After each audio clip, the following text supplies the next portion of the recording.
Salam dostlar, kanalıma xoş gəlmisiniz. Bugünkü videomuzun mövzusu bütün günümüzün məhsuldarlığına təsir edən səhər rutinləri haqqında olacaq. Bilirsiniz ki, günə necə başlasaq elə də davam eləyir. Bir çoxumuz yuxudan oyanan kimi telefonumuza baxırıq, sosial mediada biraz vaxt keçirdirik və daha sonra tələsik geyinib günə hazırlaşırıq. Nəticədə isə bütün günümüz yorğunluq, motivasiyasızlıq və qarışıqlıq içində keçir. Amma təsəvvür eləyin ki, bir neçə kiçik vərdişi dəyişməklə, produktiv bir səhər rutini yaratmaqla bütün günümüzün məhsuldarlığına təsir edə bilərik.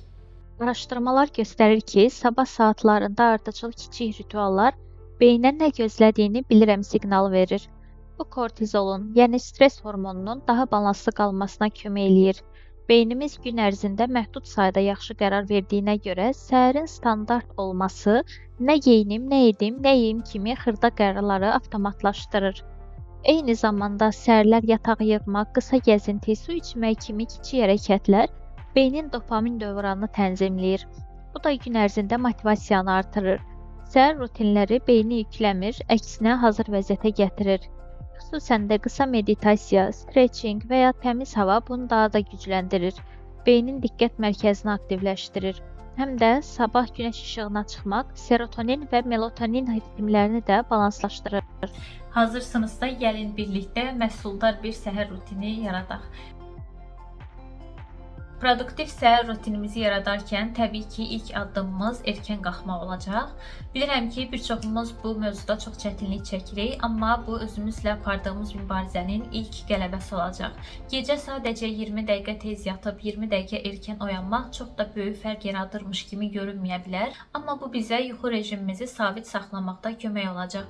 Yuxu rejimimizi sabit saxlamaq isə bioloji saatımızı, yəni sirkadian ritmini bərpa eləməyə kömək eləyir. Bərpa olunmuş yuxu rejimi isə enerjimizi artırır və gün boyu qərarlarımızda daha aydın düşünürük.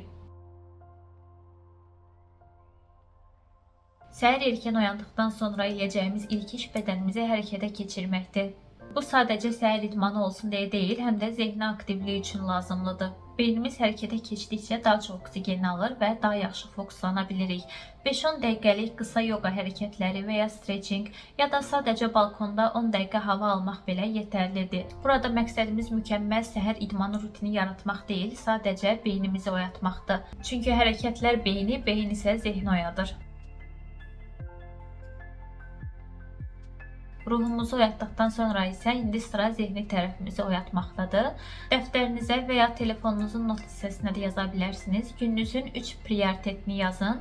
3-dən çox yazmağınıza məsləhət görmürəm, çünki gün ərzində eləyəcəyiniz işlərdən sadəcə 3-ünü seçib eləmək həm daha realdır, həm də sizi daha fokuslu saxlayır. Təbii ki, yazdığınız bu 3 şeyi edəndən sonra əgər vaxtınız və motivasiyanız, enerjiniz qalıbsa, digər işlərinizə də fokuslana bilərsiniz. Amma sadəcə gün ərzində 3 əsas fokuslanacağınız şeyi müəyyənləşdirməklə beyniniz gün ərzində nə eləyəcəm düşüncəsindən azad olur. Arxa planda hər dəfə bu işi görəndən sonra indi başqa şey etməliyəm, bundan sonra başqa şey etməliyəm deyə davamlı olaraq işləməyəcək. Çünki artıq siz bunu səhər 5 dəqiqənizi ayıraraq müəyyənləşdirmisiniz.